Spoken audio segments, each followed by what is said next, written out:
One day removed from the re-election of President Barack Obama to a second term, and there was nothing better to do than to sit back, relax, and enjoy a day of Fox News. Yes, the gang needed some cheering up today. It started out on Fox and Friends when one of those Fox and Friends pundits referred to the United States as the most shallow country in the history of the world as far as its electorate. That's a good strategy for both your viewership and your political intentions to take it out on the American people.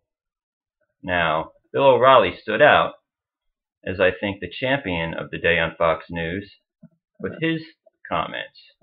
Bill O'Reilly doubled down on the free stuff mentality that was brought forth by the 47% comments of Mitt Romney earlier in the year.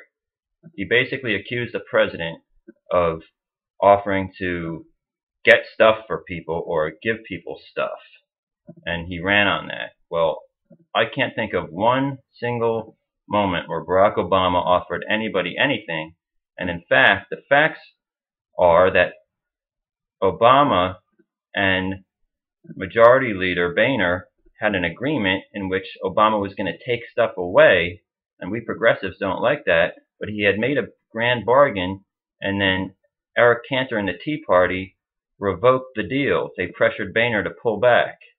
So these are falsehoods, they're stereotypes. People don't vote because they're just thinking of themselves. They vote for their children and for the country. I'm proud of the American people for re-electing Barack Obama. However, I can't say the same for all those guys over at Fox because they were highly entertaining today in their disarray and their disappointment. Take Dick Morris.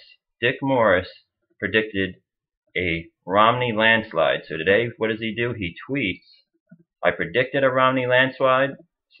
Instead, we got an Obama squeaker." A squeaker.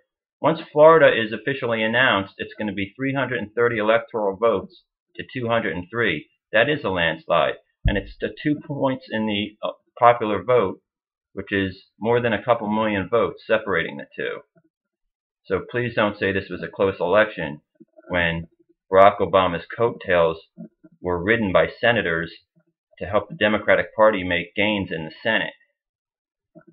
It's clearly a good day for the Democrats and a bad day for Republicans, courtesy of the Tea Party. The Republicans would have held on to those Senate seats if not for the Tea Party electing people like Todd Akin as their nominees.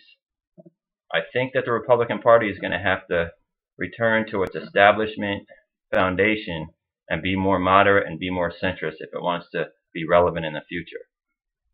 Now, I recommend to everybody just turn on Fox News. Sean Hannity's coming on tonight. I'm sure he's going to be quite entertaining.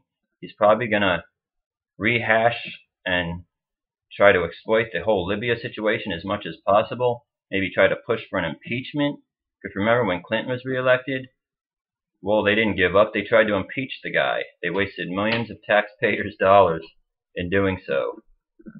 Now, Rush Limbaugh is not a part of Fox News. However, he was a big star today. On his radio show, Mr. Limbaugh basically was saying, and he was asking, he was talking out loud, he says, what are we supposed to do? Just let the illegals cross the border and hand them out birth control pills to be more inclusive?